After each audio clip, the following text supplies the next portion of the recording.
Hey guys, in this video we're going to take a look at how you can allow or block TV to access cellular data on the iPhone 15 series. First, let's go back to the home screen by swiping up at the bottom of the screen. Then from the home screen, tap on Settings. In the Settings page, now scroll down and tap on TV. Next, in here, tap on Cellular Data. Tap on the toggle button to turn off cellular data or switch it on. When you turn it on, you can also choose to stream with cellular data.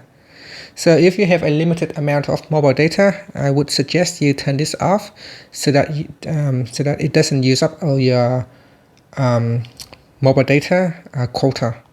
And that's it. After that, you can swipe up to go back to the home screen. Thank you for watching this video. Please like and subscribe to my channel for more videos.